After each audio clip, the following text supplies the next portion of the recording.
Salut tout le monde, salut les monégasques, bienvenue pour un nouveau débrief. Alors, on se retrouve pour la deuxième fois cette semaine parce que, comme vous le savez tous, en début de semaine, nous étions éliminés de la Ligue des Champions dans un scénario absolument cauchemardesque. J'ai du mal encore à finir mes nuits, tellement c'est dur d'encaisser une défaite pareille. Je vous rappelle le scénario, nous menions 2-1 au PSV Eindhoven, et en prolongation, nous avons perdu 3-2. Donc nous sommes éliminés, et il fallait digérer tout ça, ça a duré plusieurs jours, mercredi, jeudi, vendredi et samedi, voilà, on était enfin un petit peu soulagés de ce match-là, et il fallait remettre le bleu de chauffe pour la Ligue 1. Donc c'était la deuxième journée de championnat, et Monaco recevait Rennes. Alors, tous les feux pour moi étaient au rouge pour ce match, parce que je n'y croyais pas beaucoup. Je pensais vraiment qu'on aurait la tête dans le seau, qu'on aurait des difficultés à se remettre dedans, à faire un turnover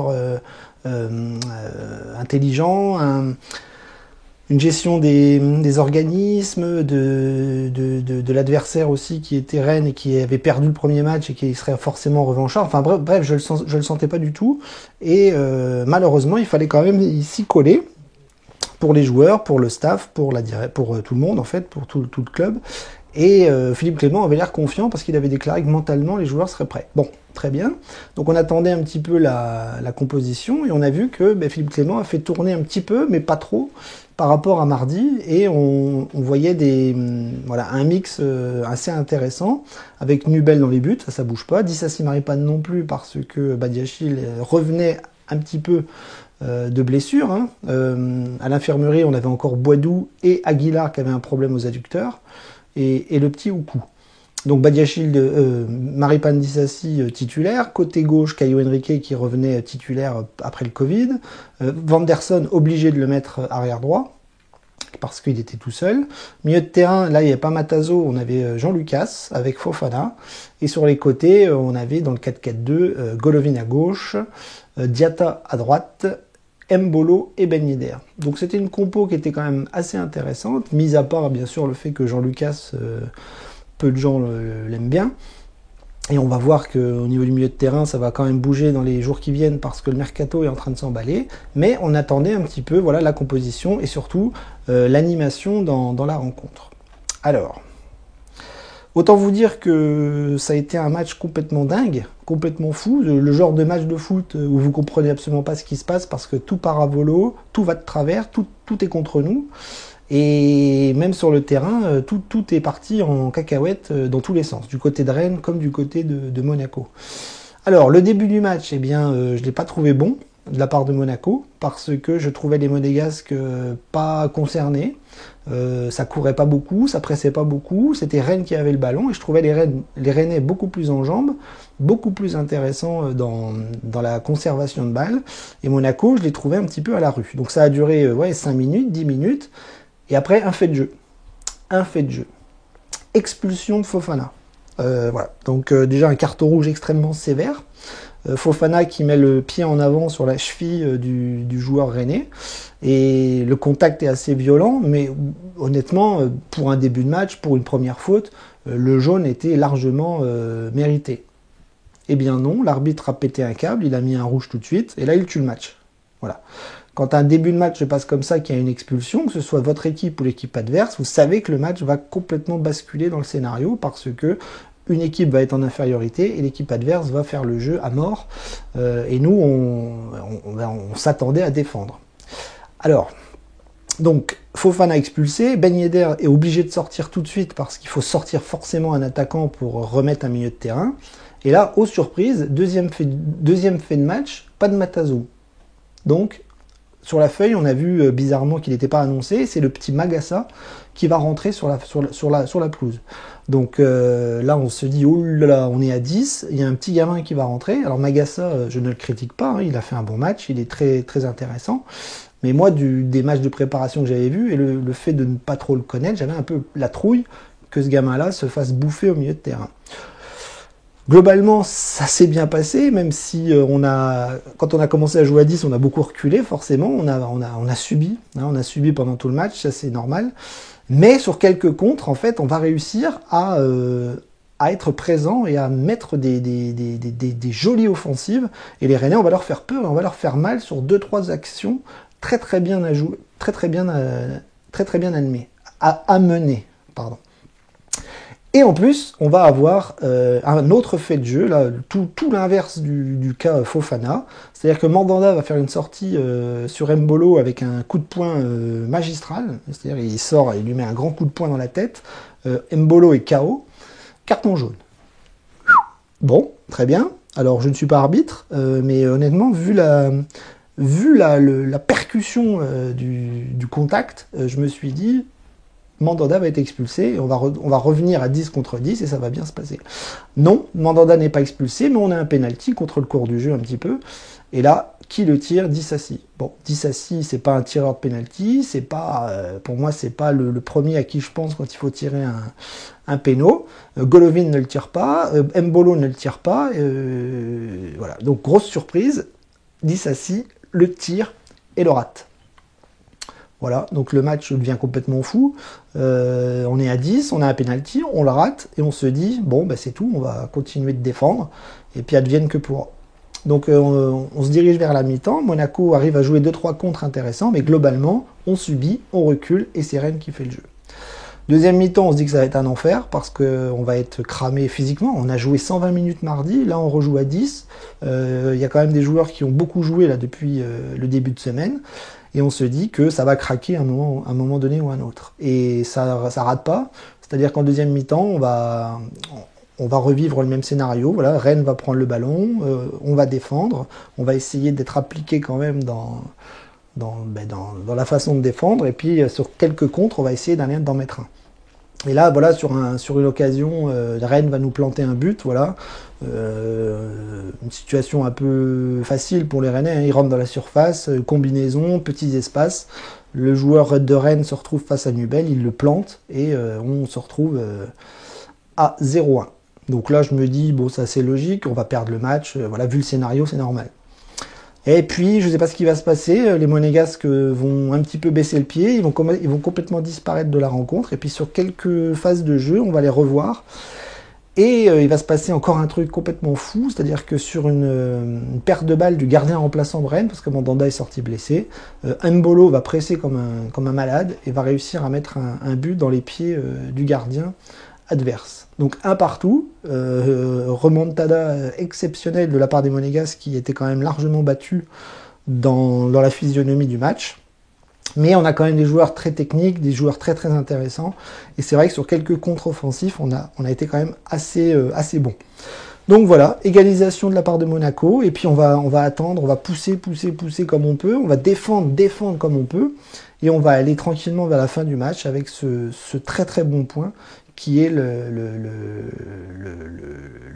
point ramené par Mbolo dans un scénario complètement dingue, complètement fou, avec une expulsion, avec voilà, des erreurs de ici et là, et bref, c'est un bon résultat. Franchement, vu le scénario, c'est un bon résultat, mais voilà, ce que je reprocherai aux Monégasques cet après-midi, c'est que l'entame de match n'a pas été bonne, et après le carton rouge, et ben là, il y a eu quand même une cohésion qui s'est plutôt bien mise en place, et on a embêté les Rennais.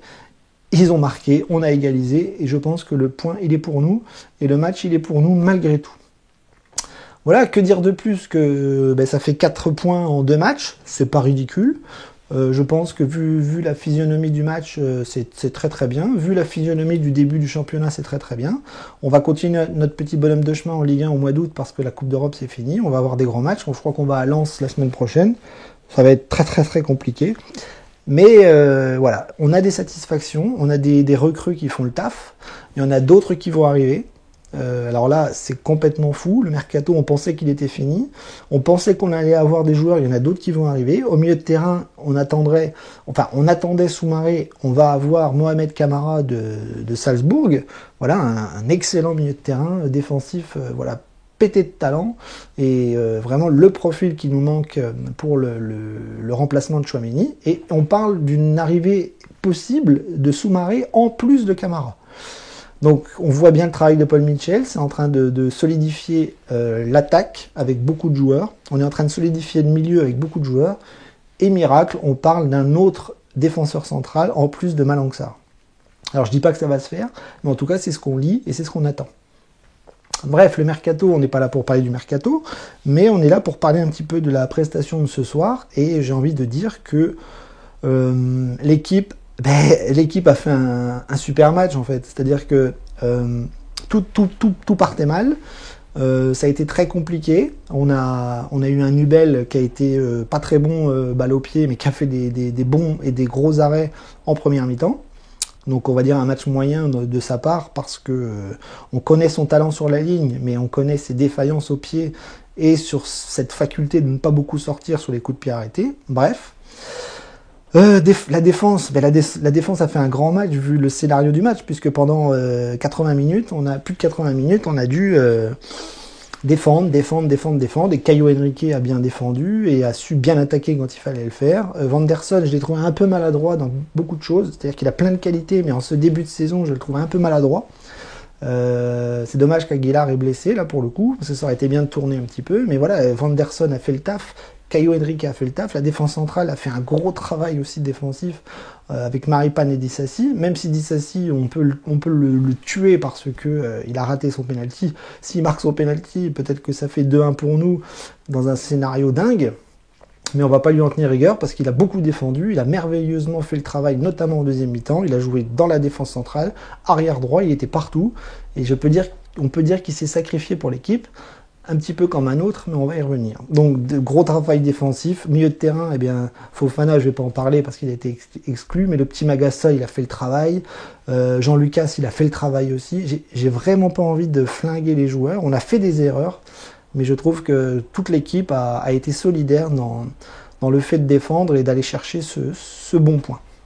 Donc, Jean Lucas, très bien. Magassa, très bien. Sur les côtés, Golovin, il a fait un bon match aussi. Sur toutes les offensives dangereuses, il était concerné. Diatta aussi, très très bien. Je suis pas très objectif parce que c'est mon chouchou, mais je l'ai trouvé très très bien, très impliqué, très dangereux en première mi-temps sur les peu d'occasions qu'on avait. Et puis il est très très actif, très vivace. Moi, c'est vraiment le profil d'ailier que j'aime beaucoup. Avec Gelson, ça peut vraiment faire le travail sur le côté droit cette saison. Surtout si Diatta est titulaire. Devant, eh bien, Ben Yedder, on va pas le juger non plus parce qu'il est sorti trop tôt, donc lui il a pas pu jouer, un peu comme Fofana. Et puis on va parler d'Embolo. Embolo, homme du match, Embolo exceptionnel, Embolo grandiose, Embolo intelligent, Embolo buteur, Embolo partout, Embolo un putain de gladiateur. Un gladiateur, c'est exactement le profil que je voulais, c'est exactement le joueur qui nous manquait. Voilà, c'est un combattant, je vous avais dit qu'il se régalerait en Ligue 1 et ça se voit, il se régale, il adore le physique, il adore la couverture de balle, il se bat, il défonce tout, Voilà, recrue parfaite, maintenant il le faut titulaire et je peux vous dire que quand il jouera pas, ça va faire mal aux fesses. Voilà, donc je vais pas faire plus d'éloges sur Embolo, vous avez compris, il est exceptionnel. Et on va parler un peu des remplaçants. Les remplaçants, ils ont fait le travail aussi dans une situation difficile. Jacobs, qui est rentré, Gelson Martins, Voland n'est pas rentré, je crois. Badiachil est rentré, enfin, on le revoit, c'est cool. Avec Malang Sarr, Badiachil, Disasi, Maripane et peut-être un autre défenseur qui va arriver. C'est cool, il y a du monde, il y a du talent, il y a du muscle. Et c'est parfait. Donc voilà, donc les remplaçants, ils sont bien rentrés dans le moule du match, à savoir bien défendre. Et puis on aurait pu, je vous dis, on aurait pu aller chercher un but sur quelques offensives un peu mieux jouées. On aurait pu gagner ce match, mais le match nul est totalement mérité, assez miraculeux quand même. Mais franchement, voilà, moi ce que je retiens de cet après-midi, à part la prestation d'Embolo, c'est la mentalité du groupe qui est excellente parce qu'aller chercher un point à 10 contre 11, dans le foot, c'est super bien. C'est top. Voilà. Donc maintenant, j'espère que la suite va être positive. La semaine prochaine, on va à Lens. J'espère qu'on va aller faire un bon résultat. Pourquoi pas une victoire là-bas si on n'a pas un carton rouge à la con. Merci, monsieur l'arbitre.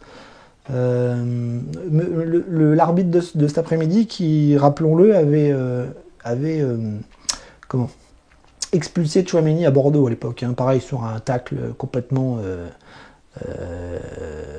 pas, pas réglementaire, mais voilà. Tchouaméni méritait un jaune l'année dernière, il lui met un rouge et là il recommence. Bref, encore les arbitres qui font du zèle. Mais voilà, moi je pense que Monaco la semaine prochaine à Lens va devoir aller faire un gros match. Si tout se passe bien, je pense qu'on peut aller gagner là-bas. Et si tout se passe bien, on peut faire une belle et grande saison. Parce que je vous le dis, l'effectif est en train de grandir. L'effectif est en train de s'étoffer avec des recrues qui vont encore arriver. Hein, je pense sincèrement, je vais peut-être me tromper, hein, mais je pense que Mohamed Camara, c'est vraiment la recrue qu'il nous fallait.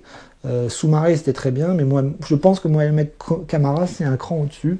Et après, si on fait les deux, alors là, c'est Byzance, quoi. C'est génial. Donc voilà, donc je vais vous laisser là. Je suis très content du point qu'on a pris cet après-midi. Voilà, ça partait trop mal. Ça finit très bien. Et maintenant, ben, je me dis que c'est cool parce qu'on va avoir toute la semaine pour se reposer, pour bien travailler, pour bien préparer le match à Lens. On n'aura pas malheureusement de Ligue des Champions cette semaine. Donc on a tous les feux qui sont ouverts pour que ça se passe bien la semaine prochaine contre les Lensois, qui sont quand même bien casse-couilles à jouer, on va pas se mentir. Dague et Monégou, profitez bien de cette semaine mi-figue mi-raisin, mais bon, je pense que voilà, ça reste positif dans tout ce que je vois depuis le début de la saison. Dague, à la semaine prochaine.